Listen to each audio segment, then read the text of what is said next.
Shalom, selamat malam Bapak Ibu dan saudara yang terkasih di dalam Tuhan Yesus. Syukur pada Allah kalau pada malam hari ini kita boleh bersekutu, yaitu di dalam acara Persekutuan Jemaat Tengah Bulan atau PJTB, ya. Walaupun dalam suasana pandemi wabah COVID-19, acara pada malam hari ini boleh berjalan karena kebaikan dan kemurahan Tuhan kepada kita semua. Oleh karena itu, malah kita awali acara PJTB malam hari ini dengan memuji Tuhan dengan pujian Allah Ku Cari Damai.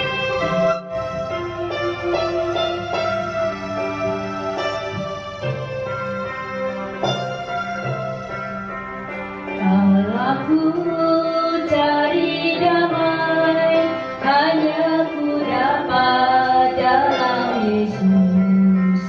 Aku cari ketenangan, hanya ku temui di dalam Yesus. Tak satu pun dapat menghiburku, tak seorang pun dapat menolongku.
Syukur kami panjatkan kehadirat-Mu ya Bapa, karena pada malam hari ini kami boleh bersekutu di dalam acara Persekutuan Jemaat Tengah Bulan. Bapa, pada malam hari ini kami mohon berkat-Mu, berkati kami semua yang terlibat di dalam acara pada malam hari ini, yaitu sound leader, pemusik dan pembawa acara. Kiranya ya Bapa, kami boleh memberikan yang terbaik bagi acara ini. Kami juga berdoa untuk Bapak Setio Sabdono yang akan menyampaikan firman-Mu. Kiranya ya Bapak, apa yang disampaikan oleh Bapak Setio Sabdono boleh kami terima, dan firman-Mu boleh menjadikan rema di dalam kehidupan kami. Sehingga ya Bapak, apa yang kami lakukan di dalam kehidupan ini seturut dengan kehendak-Mu. Berkati pula jemaat-Mu di Karanggawang ini, dimanapun mereka berada, kiranya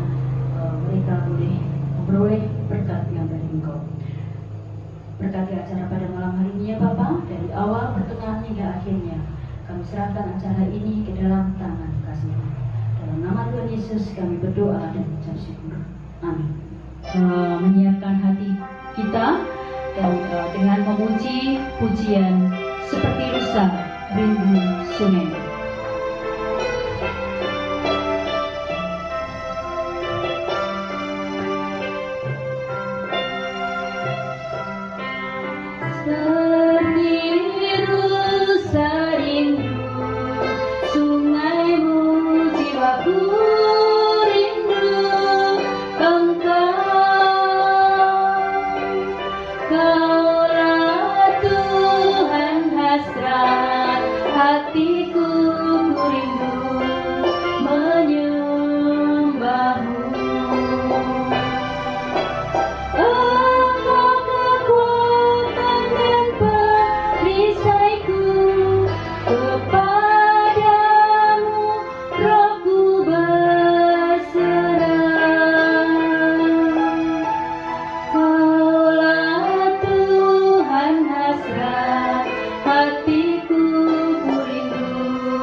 Shalom Bapak Ibu semua, kita jumpa lagi di dalam acara PCTV.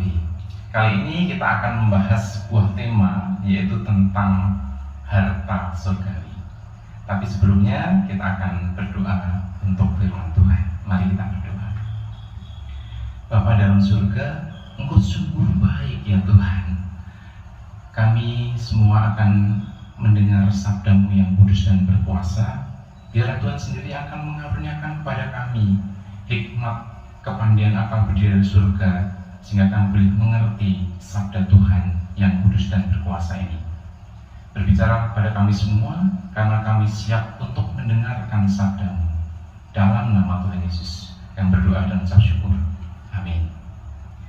Bapak Ibu, mari kita akan membaca firman Tuhan dari Matius pasal 6 ayat 19 sampai dengan 24. Matius pasal 6 ayat 19 sampai dengan 24. Demikianlah firman Tuhan. Janganlah kamu mengumpulkan harta di bumi. Di bumi, ngengat dan karat merusakkannya, dan pencuri membongkar serta mencurinya. Tetapi kumpulkanlah bagimu harta di surga. Di surga ngengat dan karat tidak merusakkannya, dan pencuri tidak membongkar serta mencurinya. Karena di mana hartamu berada, di situ juga hatimu berada. Mata adalah pelita tubuh. Jika matamu baik, teranglah seluruh tubuhmu. Jika matamu jahat, gelaplah seluruh tubuhmu. Jadi, jika terang yang ada padamu gelap, betapa gelapnya kegelapan itu. Tak seorang pun dapat mengabdi kepada dua tuan, karena jika demikian, ia akan membenci yang seorang dan mengasihi yang lain, atau ia akan setia kepada yang seorang dan tidak mengindahkan yang lain. Kamu tidak dapat mengabdi kepada Allah dan kepada Mammon. Bapak Ibu semua, jika kita malam hari ini juga, detik ini juga, kita dipanggil oleh Tuhan ke surga, apa yang menjadi bekal kita? Tapi sebelum menjawab hal ini, saya mempunyai sebuah cerita dari Raja Alexander Agung yang dia hidup dari antara tahun 356 sampai dengan 323 sebelum Masehi. Suatu hari Raja Alexander Agung ini dia mengumpulkan semua panglimanya sebelum dia meninggal. Kemudian dia berpesan kepada sang panglima tersebut demikian, yaitu 3 permintaan yang dia minta. Yang pertama yaitu ketika nanti saya mati, yang mengangkat peti saya atau yang memikul itu saya minta seorang tabib atau dokter yang paling pintar. Yang kedua, semua harta kekayaan saya yang ada di dunia ini tolong disebarkan, ya, disebarkan di jalan sampai dengan ke pemakaman saya. Dan yang ketiga, tangan-tangan saya, kedua tangan saya tolong dibiarkan bergantung di luar peti mati tersebut agar semua orang dapat melihatnya. Ketika melihat hal ini, sang panglima tersebut kaget sekali. Baginda, apa maksudnya ini? Gitu.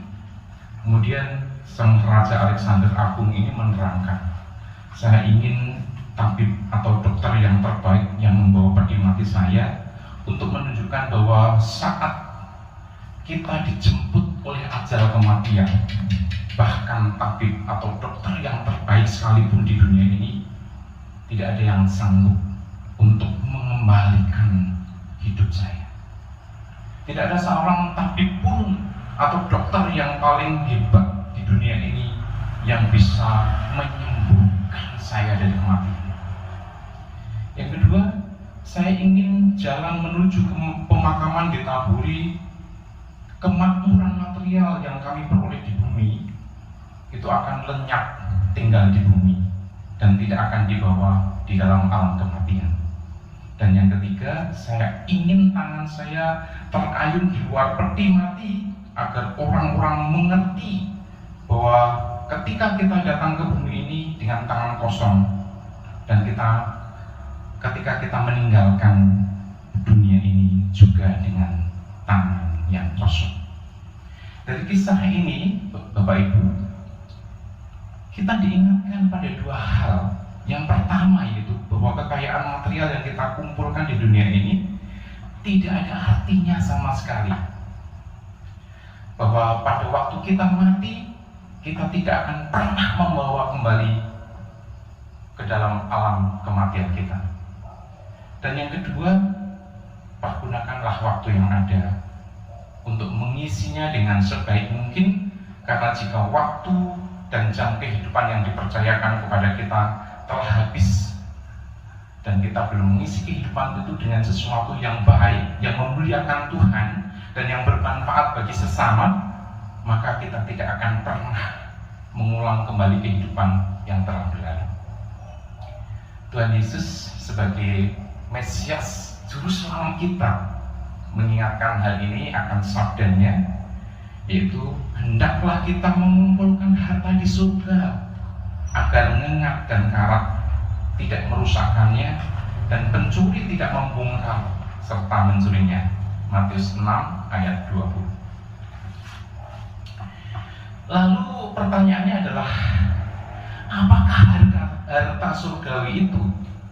Dan apakah artinya mengumpulkan harta di surga?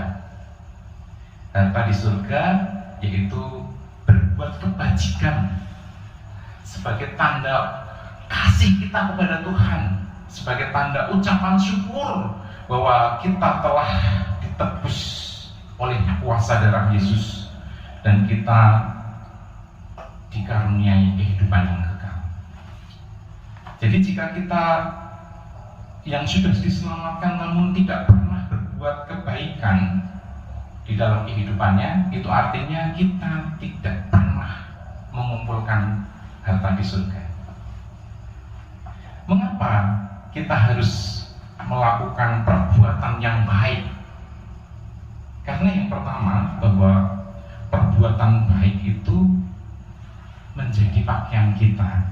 Wahyu 19 ayat 7 sampai dengan 9a mengatakan, marilah kita bersukacita dan bersorak-sorai dan memuliakan Dia, karena hari perkawinan anak domba telah tiba dan pengantinnya telah siap sedia, dan kepadanya dikaruniakan supaya memakai kain lenan halus yang berkilau-kilauan, yang putih bersih.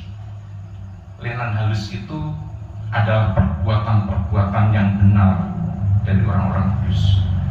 Lalu ia berkata kepadaku, tuliskanlah, berbahagialah mereka yang diundang ke perjamuan kawin anak domba. Yang kedua, kenapa kita mesti harus berbuat baik? Bahwa perbuatan baik kita itu akan menemani kita saat kita beristirahat menanti hari penggantian itu. Ini dapat kita lihat di dalam Wahyu pasal 14 ayat 13. Dan aku mendengar suara dari surga berkata, tuliskanlah, berbahagialah orang-orang mati yang mati dalam Tuhan sejak sekarang ini, sungguh, kata Roh, supaya mereka boleh beristirahat dari jerih lelah mereka, karena segala perbuatan mereka menyertai mereka. Lalu berbuat baik yang seperti apakah yang dikehendaki oleh Tuhan di dalam kehidupan kita? Salah satu perbuatan baik adalah berbagi harta kita terhadap mereka yang membutuhkannya. Jika kita berlebih tentunya. Dengan berbagi harta ini, maka kita tidak mengikat diri kita pada harta benda, melainkan melekatkan diri kita pada Tuhan. Mazmur 62 ayat 11a mengatakan, apabila harta makin bertambah, janganlah hatimu melekat padanya. Mereka yang melekatkan diri pada harta material adalah mereka yang disebut sebagai orang yang bermata jahat, sebagai lawan dari orang yang bermata baik. Ini dapat kita lihat di dalam Matius 6 ayat 22 dan sampai dengan 23. Tadi dikatakan, mata adalah pelita tubuh. Jika matamu baik, teranglah seluruh tubuh. Jika matamu jahat, gelaplah seluruh tubuhmu. Jadi jika terang yang ada padamu gelap, betapa gelapnya kegelapan itu. Ungkapan Tuhan Yesus ini hanya bisa kita pahami dalam bingkai kebudayaan Yahudi atau Yudaisme. Demikian. Istilah di situ dikatakan mata jahat itu dalam bahasa Ibrani adalah ayin ra'ah, ya, ayin ra'ah. Dan istilah mata baik itu adalah ayin tufah. Mata jahat ayin ra'ah dan mata baik adalah ayin tufah. Ini bukan berbicara soal perihal mata jasmani kita, yaitu mata yang kita pakai untuk melihat, bukan. Tetapi ini berbicara bicara tentang perilaku yang terkait dengan sikap hati seseorang, khususnya terhadap harta benda.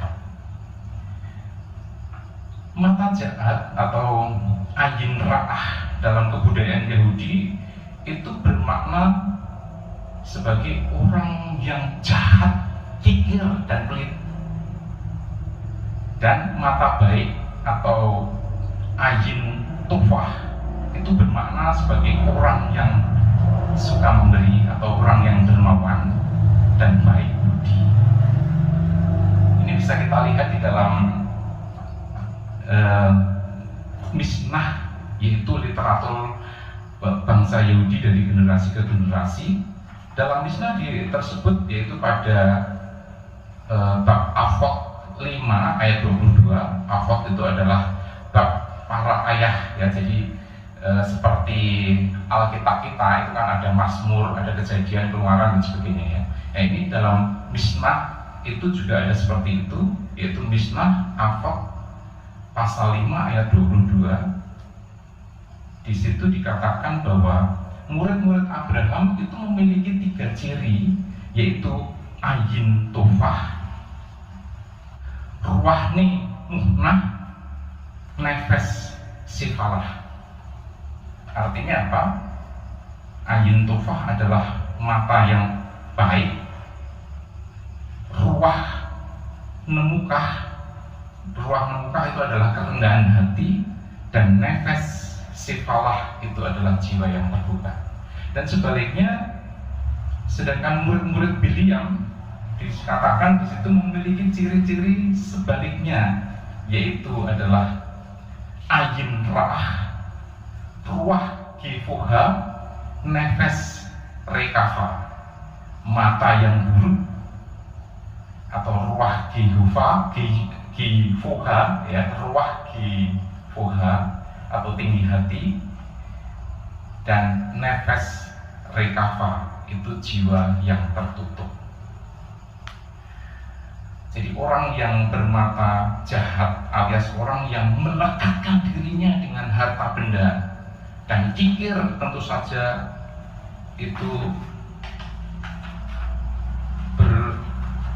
bertuan. Tentu saja mereka itu adalah bertuan kan mamon, dan Tuhan Yesus tidak menginginkan itu menjadi gaya hidup bagi kita, anak-anaknya.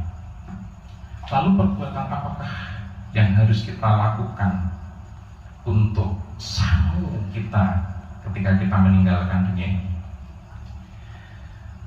Yang pertama itu kita mesti harus percaya dan terima kepada Tuhan Yesus sebagai Tuhan dan Juru Selamat kita, karena itu adalah kunci dari kekristenan itu. Tetapi setelah itu kita harus mengikuti, melakukan perbuatan baik.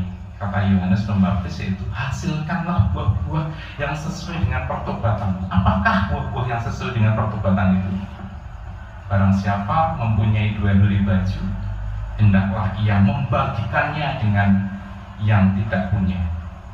Dan barang siapa mempunyai makanan, hendaklah ia berbuat juga demikian. Jangan menagih lebih banyak daripada yang telah ditentukan bagimu, dan cukupkanlah, jangan merampas, ya, jangan memeras, dan cukupkanlah dirimu dengan gaji. Apakah cukup itu? Ya, banyak perbuatan baik, yaitu memberi makan yang lapar, memberi minum yang haus, memberi tumpangan orang yang perlu diberi tumpangan, memberi pakaian yang telanjang, membalut dan merawat yang sakit, melawat yang berduka cita, mengunjungi mereka yang ada di dalam penjara, membebat hati yang lara, menghibur hati yang kecewa, memberi perhatian pada mereka yang kesepian, dan masih banyak lagi. Mari kita mengumpulkan harta di surga ini selama nafas kita masih menyatu dengan tubuh kita, yaitu apapun yang kita lakukan, apapun yang kita investasikan untuk sebuah kekekalan, itulah hartamu di surga. Apakah kita sudah melakukannya? Mari kita belajar melakukannya untuk kemuliaan nama Tuhan. Amin. Mari kita berdoa. Tuhan yang baik, kami sungguh mengucap syukur ya Tuhan, betapa baiknya Tuhan, Engkau yang sudah membukakan rahasia kebenaran firman-Mu kepada kami. Biarlah Engkau sendiri yang akan menumbuhkan firman Tuhan di dalam hati kami. Tolong kami Tuhan untuk bisa melakukan perbuatan-perbuatan baik, karena itu yang dikehendaki Tuhan dalam kehidupan kami. Ajari kami Tuhan untuk melakukan yang lebih baik lagi, supaya kami boleh memuliakan nama Tuhan di dalam kehidupan kami. Terpujilah nama Tuhan kekal selama-lamanya. Dan di dalam nama Tuhan Yesus Kristus kami berdoa, kami mengucap syukur. Amin. Terima kasih pada Bapak Setio Sardono yang sudah memberikan firman-Nya. Kiranya firman yang sudah disampaikan oleh Bapak Setio Sardono boleh kita terima dan boleh menjadikan berkat bagi kita semua. Kita akan tutup acara PCTP ini dengan menyanyikan Bapa terima kasih.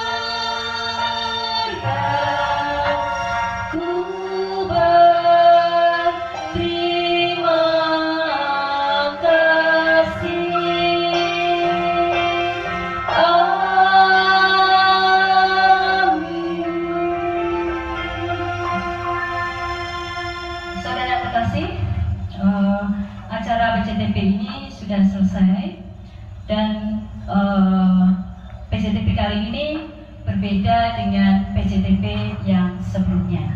Kalau kali ini PCTP ada kuis, ya, nanti akan ada hadiahnya. Untuk kuis akan disampaikan oleh Bapak Denny. Monggo Bapak Denny Indrawan, kami persilakan. Halo Bapak Ibu, saudara sekalian yang dikasihi Kristus. Selamat berjumpa lagi dengan PCTP yang di dalam pandemi Corona ini kita rubah seperti ini. Tetapi ada perubahan lain selama pandemi ini, yaitu kita ada kuis. Kuisnya apa? Kuisnya ini akan saya sampaikan sekarang pada saat PCTP pertama ini, dan ini menjadi tema untuk PCTP bulan depan. Sehingga PCTP bulan depan kita menjawab pertanyaan-pertanyaan kuis, dan kita juga tahu jawabannya menurut pendeta. Sehingga kita semakin punya pemahaman yang lebih banyak lagi. Nah, itu sebagai jalannya kuis, kita akan melihat bahwa ada beberapa yang perlu menjadi penekanan di sini, dan ini nanti akan disampaikan atau ada diberitakan di WA grup Karanggawa. Nah, jadi yang pertama adalah menjawab pertanyaan paling lambat Rabu minggu ketiga tiap bulannya. Jadi paling lambat 2 hari sebelum PCTP yang akan datang itu kuis harus bisa dijawab kalau Bapak Ibu ingin mengikuti kuis. Jadi 2 hari sebelum PCTP itu paling lambat mengumpulkan jawaban dari kuis. Terus yang kedua, jawaban dikirim melalui WA grup Karanggawa. Bapak Ibu bisa memasukkan jawaban dari WA grup Karanggawa. Yang ketiga, setiap orang hanya berhak mengirim 1 jawaban. Jadi 1 orang, 1 nomor, 1 jawaban. Yang keempat, inti jawaban sama. Di dalam satu keluarga hanya berhak 1 kemungkinan menang. Jadi kalau Bapak Ibu, Bapak mau jawab, udah itu terus ibunya juga jawabannya sama, anaknya juga sama, itu dianggap satu kemungkinan.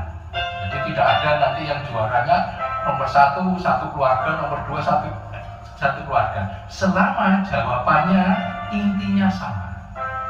Tetapi kalau memang dari satu keluarga itu menjawab sendiri-sendiri, nah bukan plagiat ya, sendiri-sendiri dengan inti yang tidak sama, kemungkinannya juga bisa dua-duanya atau tiga-tiganya atau empat-empatnya semuanya ada kemungkinan menang. Jadi ini perlu disampaikan, penting. Yang kelima apa? Boleh mengirim revisi jawaban. Jadi ke WA Karangawan ditulis katakan Budi gitu ya, Budi. Nah, saya kirim. Udah itu saya merasakan bahwa perlu direvisi.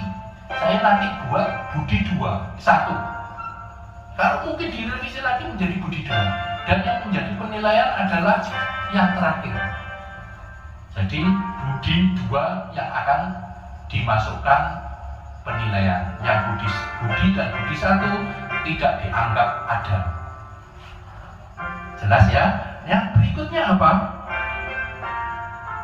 Yang berikutnya cara penilaian. Ini yang penting supaya kita ngerti kita menang atau enggak. Setiap kuis itu ada 5 jawaban, ya, 5 pertanyaan. Nanti ada 5 jawaban. Nah, nilai 1 bila benar jawabannya. Tetapi tidak ada penjelasan sama sekali tentang jawaban itu. Itu nilainya 1. Nilainya 1,5 bila benar ada penjelasan logika. Itu nilainya 1,5. Terus nilai 2 bila benar serta penjelasan logika dan ayat. Itu setiap satu pertanyaan akan mendapat poin 2. Dari nilai itu nanti dari panitia akan melihat bila nilai sama, siapa yang menang? Yang menang ditentukan dengan siapa yang lebih cepat kirim jawaban itu.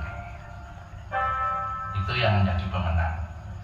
Terus syarat yang berikutnya adalah keputusan panitia tidak bisa diganggu-gugat. Terus yang ke-8, bila ada perubahan ketentuan akan diumumkan di WA Karangawan. Yang terakhir, pemenang kuis diumumkan pada PJTB bulan berikutnya. Nah, sekarang pertanyaannya apa? Pertanyaannya juga nanti di buku PJTB ada. Pertanyaannya sebagai berikut. Pertanyaannya tentang puasa. Nah, ini yang pertama ada, apa bedanya puasa dan berpantang? Yang kedua, bagaimana aturan berpantang? Yang ketiga, bagaimana aturan berpuasa? Yang keempat, kapan kita harus berpantang dan berpuasa? Yang kelima, bagaimana bila orang Kristen tidak pernah berpantang dan berpuasa? Nah, Bapak Ibu punya pendapat apapun, cari materi dimanapun, monggo kirim jawabannya. Nah, nanti pada PJTB yang akan datang 1 bulan lagi, ini akan dibahas oleh pendeta tentang 5 hal ini, sehingga kita tahu apa yang benar di dalam PJTB, sehingga kita bisa melakukan dengan baik. Demikian pengumuman dari kami. Terima kasih.